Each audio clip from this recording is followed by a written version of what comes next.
আমি কেমন করি বাসব ভালো বলবো তোমায় কেমন করে ডাকব দয়া বলো গো বলো গো আমায় নিতাই গৌর প্রেমানন্দে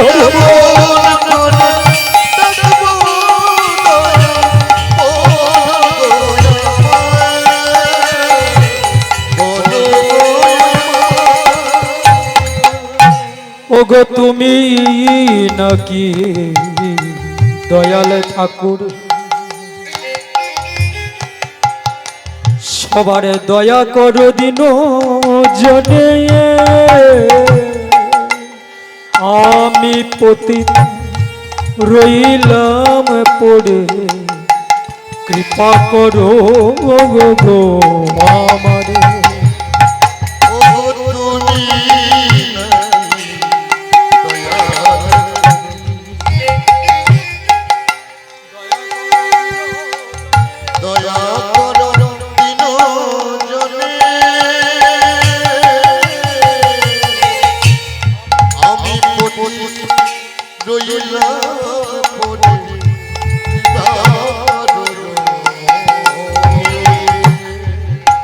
ওগো তুমি নাকি শ্রদ্ধেয় ভক্তমণ্ডলীগণ আমার বাবারা এবং ভক্তমূর্তি মায়েরা যে কখনো ভগবান স্মরণ করেন সারাটি জীবন ধরে কালী নাম করে কালী পূজা করেন ভগবান কৃষ্ণ নাম শুনলে পরে জ্বলে পুড়ে মরে সে আজকে দাঁড়িয়ে আগুনের সামনে দাঁড়িয়ে দাঁড়িয়ে স্মরণ করছে দয়াময় আমি শুনেছি ওগো তুমি নাকি দয়াল ঠাকুর সবার দয়া করো দিন জনে আমি পতিত রইলাম পড়ে কৃপা করো গো আমারে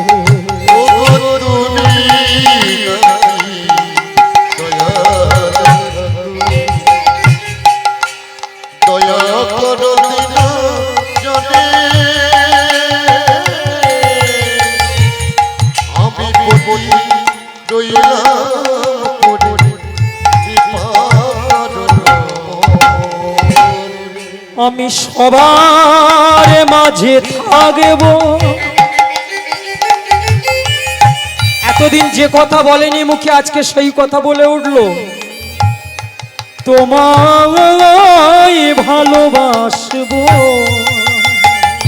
ভগবান যতদিন বাঁচবো তোমায় ভালোবাসবো তোমায় পূজা করব তোমায় ডাকবো তুমি আসবে ভালোবাসিবে মোরে ভালোবাসিবে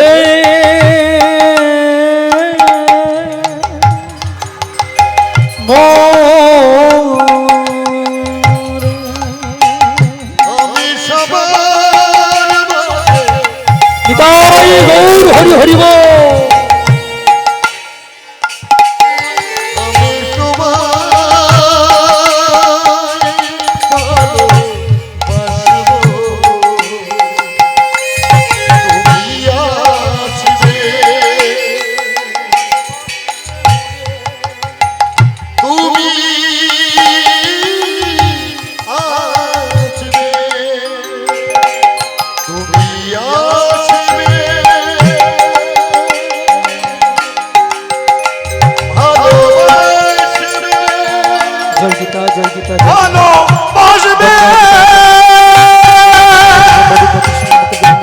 চিদানন্দা ভবন্তি ভান্তি নাসিনী বেদত্রী পরানন্দ তত্ত্বার্থ জ্ঞান মঞ্জুরি জয় গীতা জয় গীতা জয় গীতা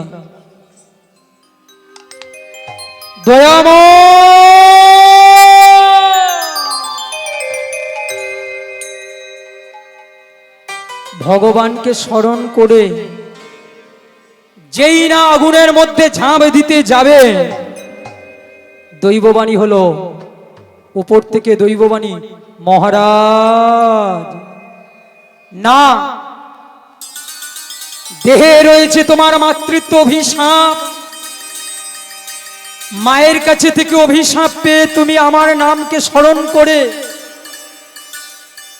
তুমি আগুনে পুড়ে দেহটাকে শেষ করতে চাইছো বটে,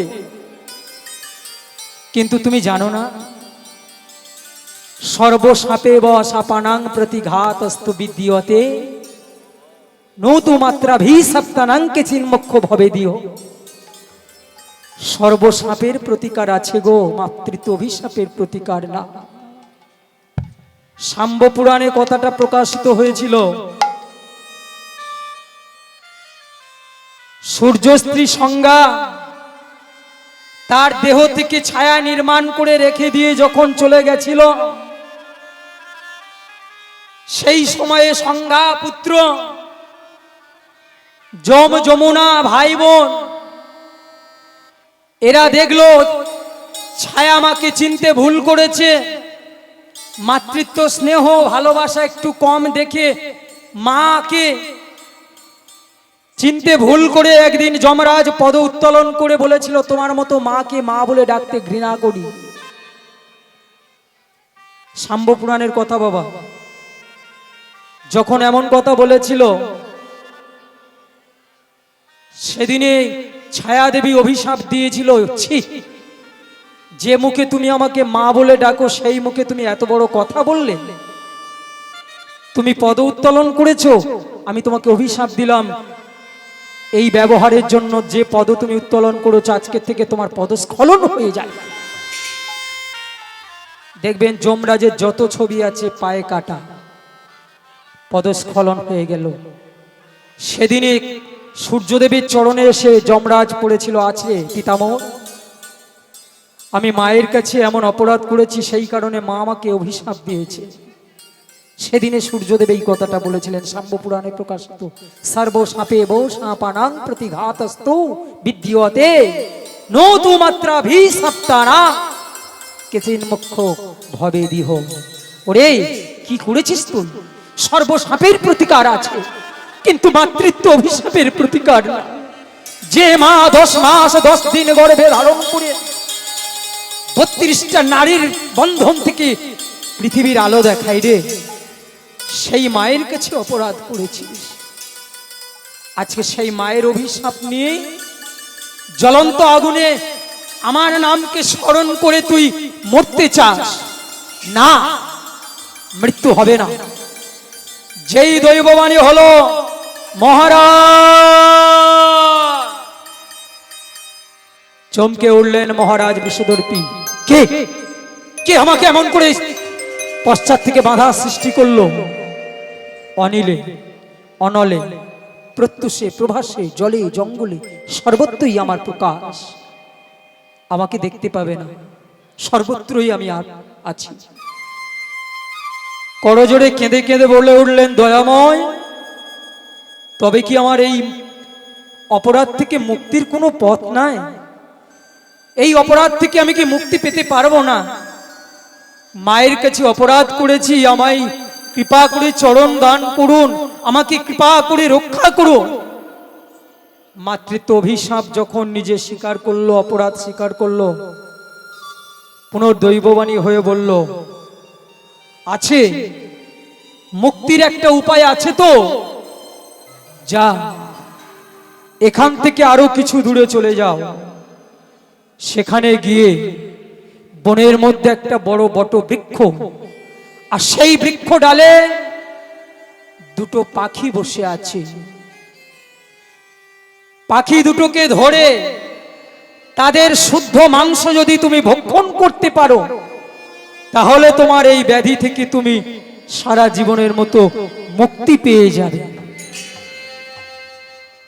দৈববাণী শ্রবণ করে মনে একটু আশ্বাস পেল।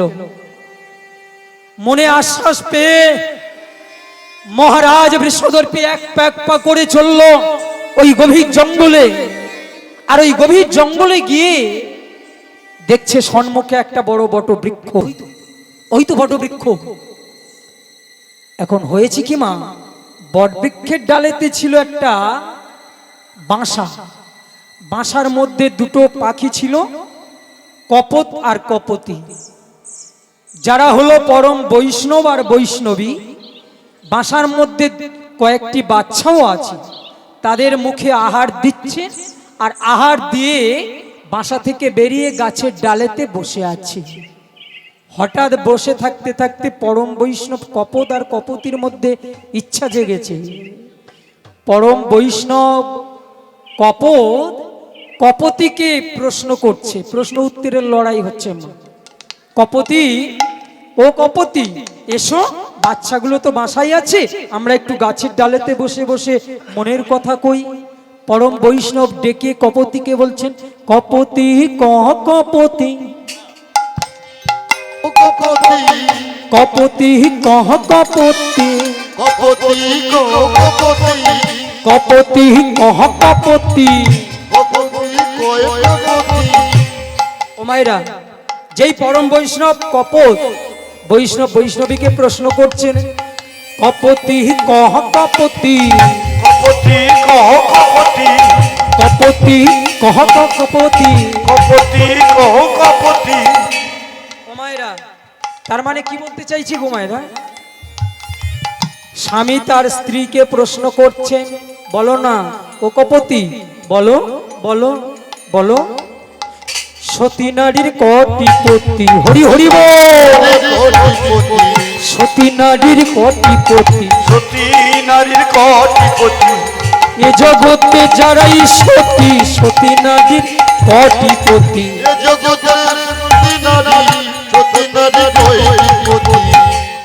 ও মায়েরা, কি গো মায়েরা, যারা এই জগতে সতী সাধ্যী নারী হয় তাদের কটা করে পতি? হ্যাঁ বলুন, কটা হলো? মায়েরা মায়েরা বলুন। হ্যাঁ, কানে এসছে, কোন একটা মা বলেছেন 5টা। ভক্তিমতী মায়েরা, কপতির কথা শুনে কপতি বলছে 5টি পতি, 5টি পতি, হরি হরি বল, সতী নারীর 5টি পতি, সতী নারীর 5টি পতি। দেখবেন এখনো পর্যন্ত অনেক মায়েরা সধবা আছে, বয়স সিঁথির সিন্দুরটাকে ঢেকে রাখে। সিন্দুর একটা স্বামী, শাখা একটা স্বামী, নোয়া একটা স্বামী। কটা হলো মায়েরা? 3টে হলো, তাই তো?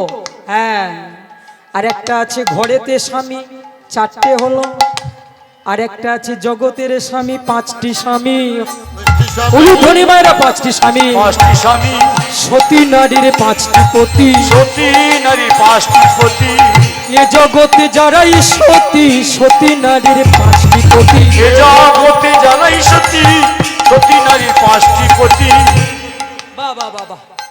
আর গাছের তলায় মহারাজ বৃষদর্পী ধীরে ধীরে গিয়েছে, গিয়ে ও বেটা ধরার কথা ভুলে গিয়ে পাখিদের কথা শুনছে। 5টি পতি, 5টি পতি, 5টি পতি, সতী নারীর 5টি পতি, সতী নারীর 5টি পতি, সতী নারীর 5টি পতি। ওমা, যেই কথোপকথন চলছে, ঠিক এমন সময়ে গাছের তলায় বসে বসে রাজা ভাবছে, ধরবো কেমনে, ধরবো কেমনে, ধরবো কেমনে। ধরবো কেমনে। যার যেটা মন, ওর তো চিন্তা আছে। কথা শুনতে শুনতে মনে পড়েছে, আমি দৈববাণী শুনেছিলাম, ওদের মাংস খেতে হবে, আমার ওদের মাংস ভক্ষণ করলে তবে আমার ব্যাধিটা মুক্তি পাবে, আমার ব্যাধি থেকে মুক্তি পেয়ে যাবো। ধরবো কেমনে, ধরবো কেমনে, ধরবো কেমনে। ধরবো কেমনে। গাছের তলায় বসে পড়েছে, আর যেই বসে পড়েছে গো মা, হঠাৎ পরম বৈষ্ণবী কপতি উত্তরটা দিয়ে গাছের তলায় তাকিয়ে দেখেছে। তাকিয়ে দেখলো কি, একজন এসেছে অতিথি, মানব অতিথি। ওমা, মায়েদের মন একটু সরল হয়, তবে অপরাধ নেবেন না, সব মায়েরা নয়, অনেক মা আছে কঠিন মা। বাবা তার সরল, যদি বাবা সরল হয় মা একটু কঠিন হতেই হবে, এটা সংসারের নিয়ম, মা অপরাধ নেবেন না, সিস্টেম। দেখবেন কোনো কোনো বাড়িতে যদি স্ত্রী একটু সরলতা হয়, বাবা কঠিন, স্বামী তার কঠিন। আবার স্বামী যদি সরল হয়, স্ত্রী কঠিন। এটা না হলে সংসার চলবে না। তা মায়েদের মন বেশিরভাগ ক্ষেত্রে সরল।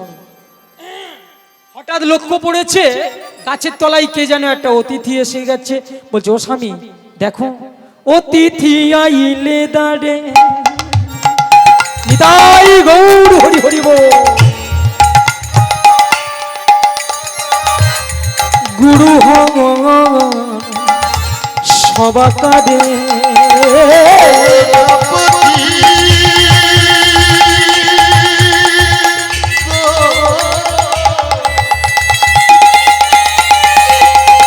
পতি দেবতা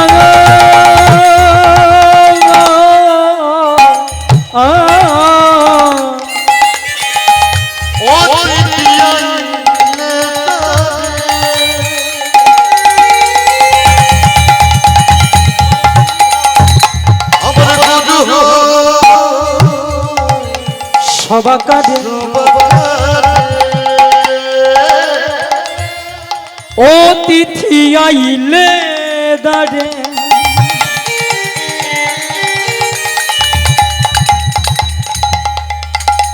সে যে গুরু সবা কাঁদে, অতিথি আইলে দাঁড়ে, গুরু হয়ে সবা কাঁদে। ওগো স্বামী হেন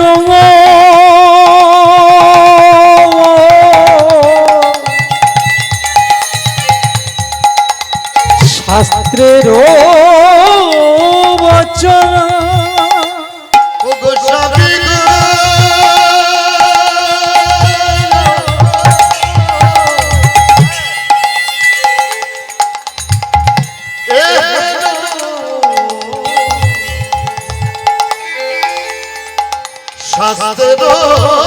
বচন, এ হেন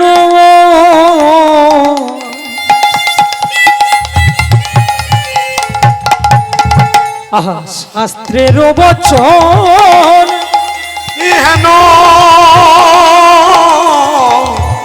শাস্ত্রের বচন। তুমি আমার পতি দেবতা, তুমি আমায় পতি দেবতা।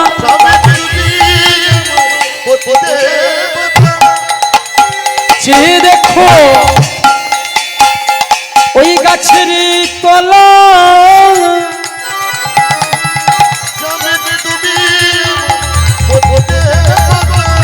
শোনো শোনো মোর এই প্রাণের কথা,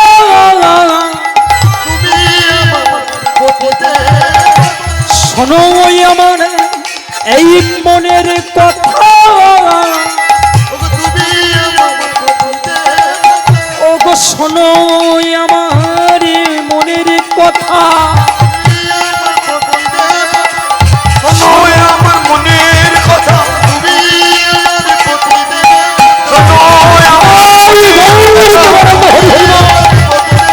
শোনো আমার মনের কথা।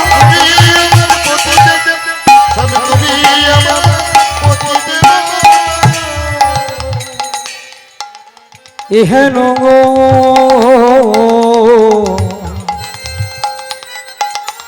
শাস্ত্রের বচন, এহেন শাস্ত্রের বচন। ওমা ধর্মে নহীনা পশভি সমানা, ছোট্ট মানব ধর্ম বইয়েতে লেখা আছে, ডক্টর মহানামব্রত ব্রহ্মচারীর লেখা। মহারাজজি লিখেছেন, ধর্মে নহীনা পশভি সমানা, মনুষ্যত্ববিহীন মানুষ আর পশুর কোনো পার্থক্য নাই। তার প্রত্যক্ষ প্রমাণ দিল ওই গাছের তলায় বসে থাকা অতিথি। পাখি দুটো মনে মনে চিন্তা করছে অতিথি এসেছে গাছের তলায়, আর ও বেটা মনে মনে চিন্তা করছে অতিথি তো নয়, আমি ধরবার জন্য এসেছি। আর পাখি দুটো মনে মনে চিন্তা করছে অতিথি।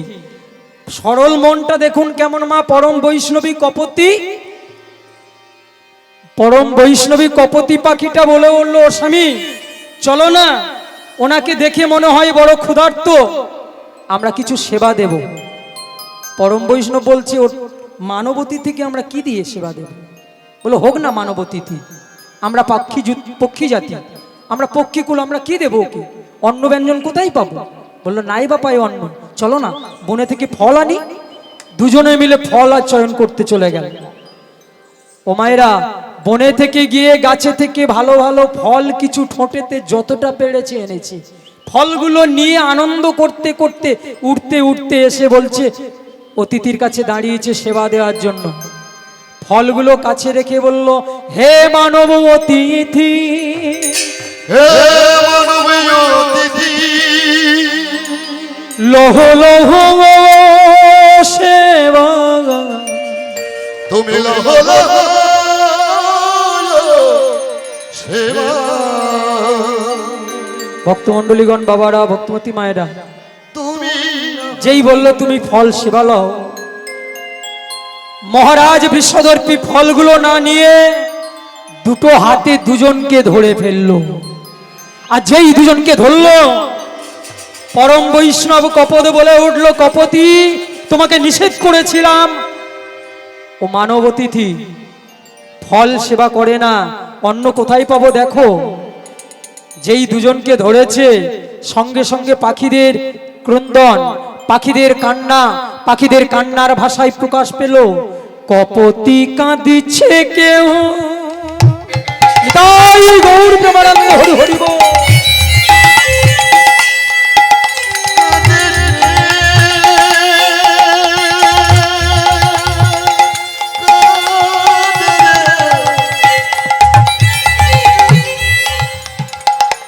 কপতি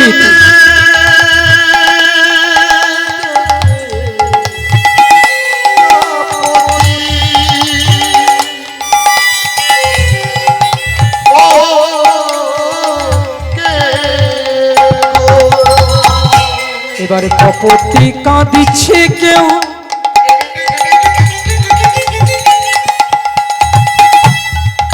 শোনো প্রাণপতি,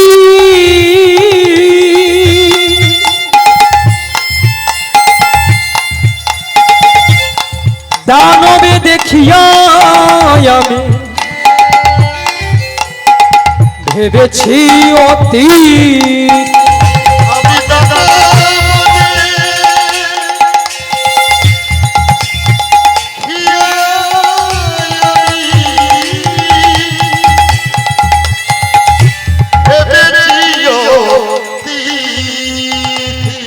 যে মানব রূপেতে দানব এসেছে, দানব এসেছে, মানব রূপেতে দানব এসে, মানবের রূপ দানব এসেছে, আমাদের প্রাণ বধিবে বলে, মানবের রূপ দানব এসেছে, আমাদের মরবে বলে, মানব রূপেতে দানব এসেছে, আমাদের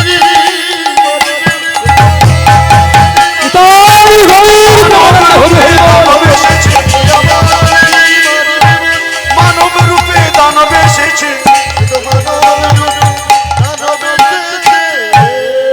ধরলে কেন আমাদের এমন করে? বলল তোমাদের শুদ্ধ মাংস ভক্ষণ করলে মুক্তি পাবো বলে, অন্নশূল ব্যাধি থেকে। বলল অন্নশূল ব্যাধি থেকে মুক্তি পাবে, ঠিক কথা, কিন্তু শিশু হত্যা মহাপাপে তোমাকে লিপ্ত হতে হবে। বরঞ্চ তুমি এক কাজ করো, আরো কিছু দূরে চলে যাও, সেখানে গিয়ে দেখবে একটা তমাল গাছ, তমাল গাছের একটা কোটরের মধ্যে রয়েছে এক দেবতা, যার চরণামৃত পান করলে পরে সব ব্যাধি থেকে দূর হয়ে যায়। তার নাম কি? বনদেবতা। বনদেবতা, সে যে বনদেবতা, সে যে বনদেবতা। ছুটতে ছুটতে মহারাজ জীর্ণ শীর্ণ শরীর নিয়ে ওই তমাল বৃক্ষের তলায় গেল। আর তমাল বৃক্ষের তলায় গিয়ে গোমা লক্ষ্য করলো একটা কঠোর গর্ত। সেখানে গিয়ে স্মরণ করলেন, হে বনদেবতা, কৃপা করে চরণটা বাড়িয়ে দাও। যেই বলা মাত্র তমাল বৃক্ষের কঠোর হইতে বনদেবতা একটা চরণ বাহির করে দিল। যেই চরণটা বাহির করে দিল, মহারাজ বিষদর্পী করলেন কি মা, গাছের তলায় পাতা কুড়িয়ে কুড়িয়ে একটা ঠোঁয়া তৈরি করে নিয়েছে। বাহ, ঠোঁয়াটা তৈরি করে জলাশয় থেকে একটু জল নিয়ে চরণের তলাটা ধৌত করে চরণামৃত হবে, তবেই তো মা চরণের তলাতে গিয়েছে। যেই না যাওয়া মাত্র চমকে উঠল, কি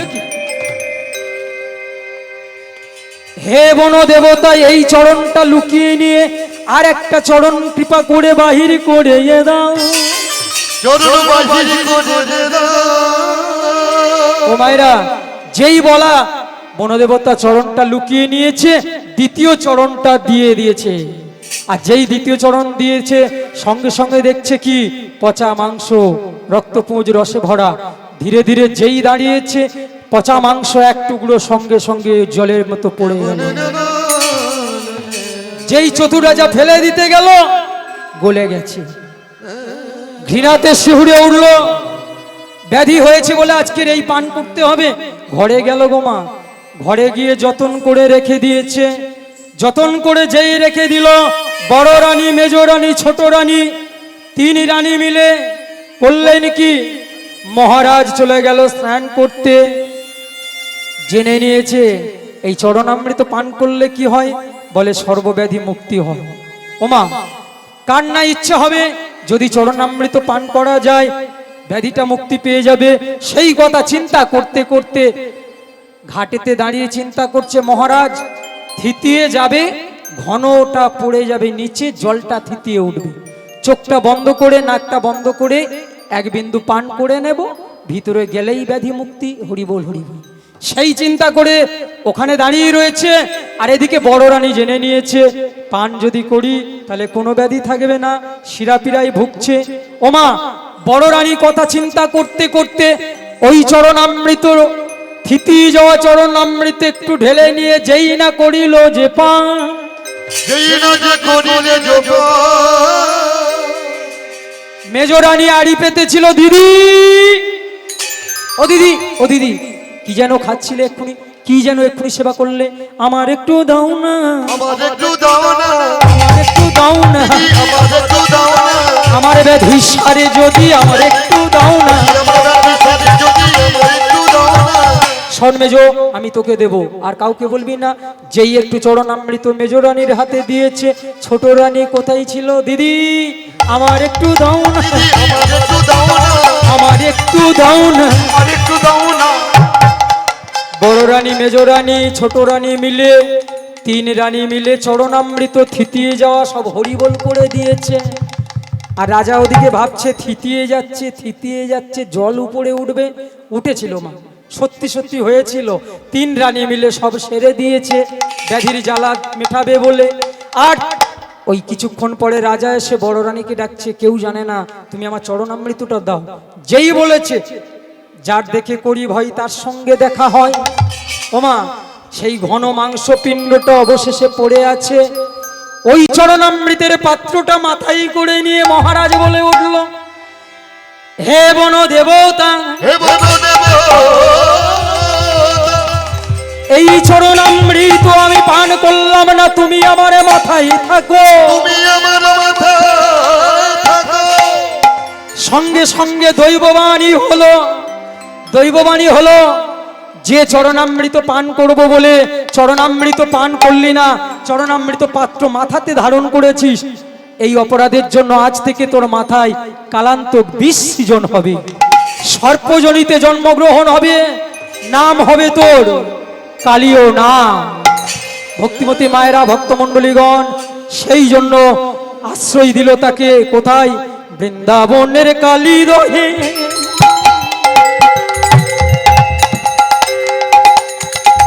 এবারে শ্রী যমুনার জলে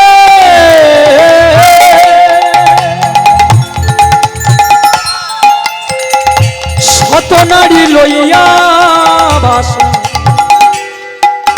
কর কৌতূহল।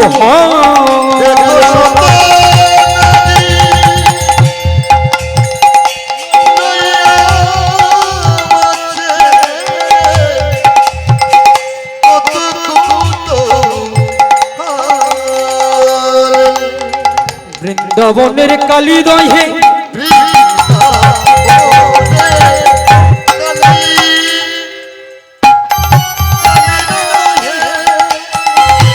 এই শ্রী যমুনার জলে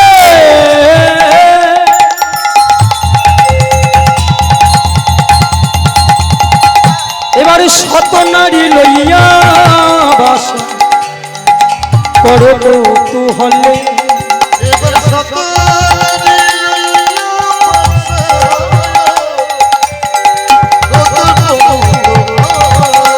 শোনো মহারাজ কালিদহ নাম হইবে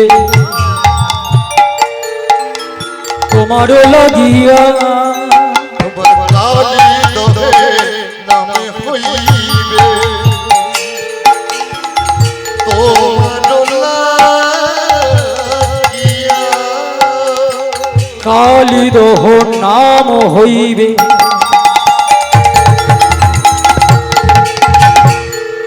তোমার লাগিয়া খালি দহ নাম হইবে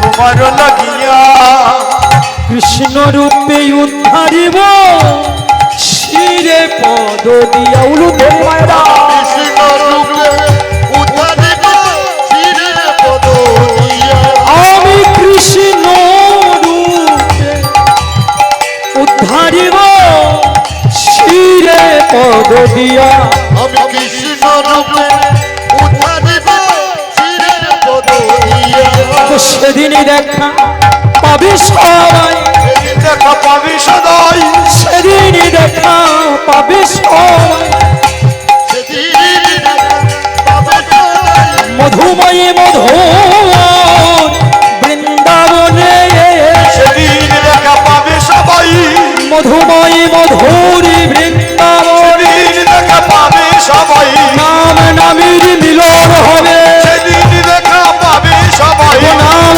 নামের মিলন হবে সেদিন দেখা পাবে সবাই মধুরী শ্রীধাম বৃন্দাবন নিতাই গৌর কমলাঙ্গ ভঙ্গ। সেদিন দেখা পাবে সবাই বলো প্রেম সে সবাই বৃন্দাবন ধাম কি রাধা রানী কি কৃষ্ণচন্দ্র কি সেই মধুময় মধুর শ্রীধাম বৃন্দাবনে শ্রীরাম সুদাম দাম বসুদাম সবাই কালিদহের জল পান করে মারা গেছে অন্তরে জামি গোবিন্দ আমার এই অন্তরে জানতে পেরে ওই কালিদহের তীরে ছুটে আসলো আর কালিদহের তীরে এসে ভগবান গোবিন্দ তার সুকমল দৃষ্টি দিয়ে সুকমল করযুগলের স্পর্শ দিয়ে আজ সবাইকে ডেকে ডেকে বলছে শ্রীরাম সুদাম দাম বসুদাম চলো চলো এবারে সবাই চলে যায় সবাই চলো চলে যাও আর তোমরা এমন করে ঘুমায়ো না এমন করে ঘুমিও না ভক্তিমতী মায়েরা ভক্তমণ্ডলীগণ ভগবান যদি কাউকে ডাকে হাজার ঘুমিয়ে থাকলেও ভগবানের ডাক শুনতে পেলে তাকে উঠতেই হবেই হবেই হবে। আর ভগবান যদি মনে করে কাউকে ঘুম পাড়িয়ে দেব তো তার চিরদিনের মতো ঘুম পাড়িয়ে দিতে পারি নিদাই গৌর হরিবোল হরিবোল। হে ভক্তিমতী মায়েরা ভক্তমণ্ডলীগণ ভগবান আজকে যেন দেখছে ওরা খেলাধুলা করতে করতে যেন প্রাণে মারা যায়নি ওরা ঘুমিয়ে পড়েছে যেই ঘুমিয়ে পড়েছে এই ভেবে ডাকলো সবাই ধুলো থেকে উঠলো আর ধুলো থেকে উঠে সবাই মিলে মদন গোপালের গান শুরু করলো সবাই মিলে উঠতে বাহু তুলো হরিবোল হরিবোল সবাই মিলে গাইবো জয় জয় গোপাল উলুধ্বনি একটু জোরছে আর আমার সঙ্গে সঙ্গে তালে তালে বলবেন মায়েরা জয় জয় গোপাল গোপাল কৃষ্ণ কানাইয়া শ্যামল সুন্দর সা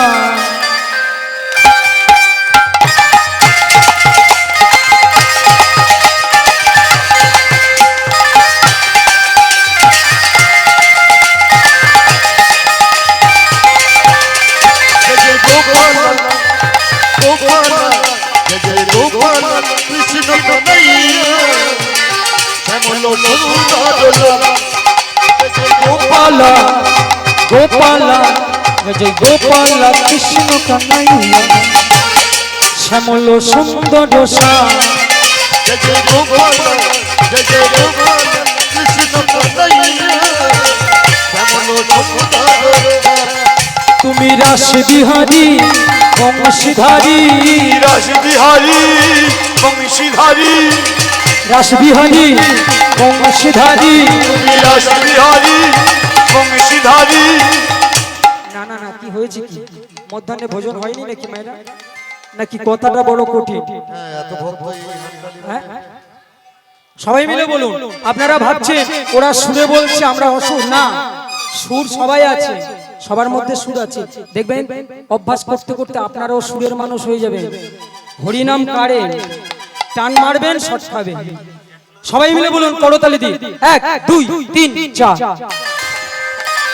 রাস বিহারী বংশীধারী রাস বিহারী বংশীধারী রাস বিহারী বংশীধারী রাস বিহারী বংশীধারী। যশোদার নয়ন মণি তুমি রাজা বিহারী বংশীধারী রাস বিহারী বংশীধারী মা যশোদানে নয়নমণি। জয় জয় গোপালা গোপালা গোপালা গোপালা কৃষ্ণ কানাইয়া শ্যামল সুন্দর সা।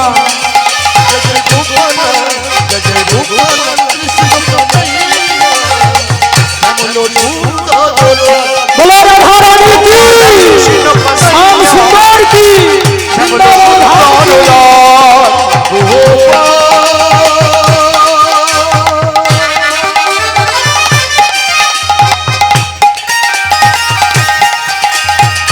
उलूध्वनि मायरा उलूध्वनि।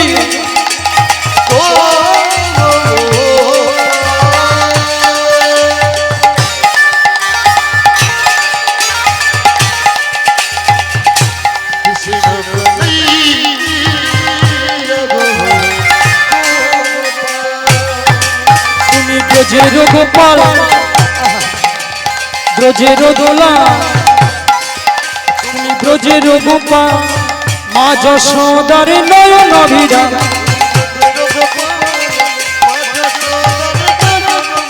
তুমি যশোদা দোলা ব্রজের গোপাল, ওহো যশোদা দোলা ব্রজের গোপাল। যশোদা দুলা ব্রজের গোপাল। বৃন্দাবনের বাতা শ্যাম শ্যাম শ্যাম। সবাই বলুন, জয় জয় গোপালা গোপালা।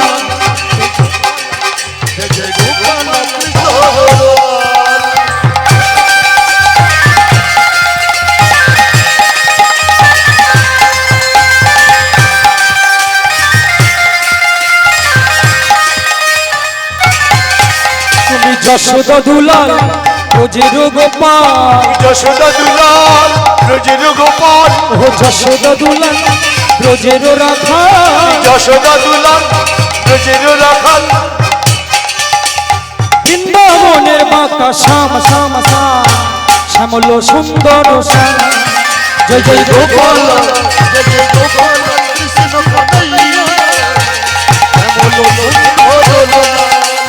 গোপালা কৃষ্ণ কানাইয়া শ্যামল সুন্দর লাল।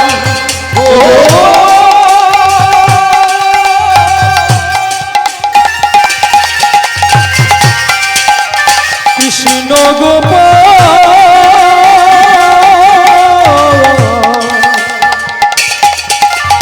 হে কৃষ্ণ গোপাল। বলো শ্যাম সুন্দর কি আনন্দ কি আনন্দ। সবাইকে প্রাণ ফিরিয়ে দিয়ে ব্রজমণ্ডলী সংবাদ পেলেন, সবাই মিলে চলে আসলেন কালীদহের তীরে। আর ওই কালীদহে গিয়ে কালীয় নাগকে দমন করে মস্তকের উপরে উঠে দাঁড়ালো। পাঠিয়ে দিল কোথায়? কালীয় নাগকে দমন করে পাঠিয়ে দিল জম্বুদ্বীপে। গোবিন্দের আদেশে সর্প ভাসিতে লাগিল, গোবিন্দের আদেশে সর্প ভাসিতে লাগিল। ব্রজবাসী সবাই মিলে দেখিতে পাইল, আজি ব্রজবাসী সবাই মিলে দেখিতে পাইল। আজি আনন্দ যে ধরে না, আনন্দ যে ধরে না,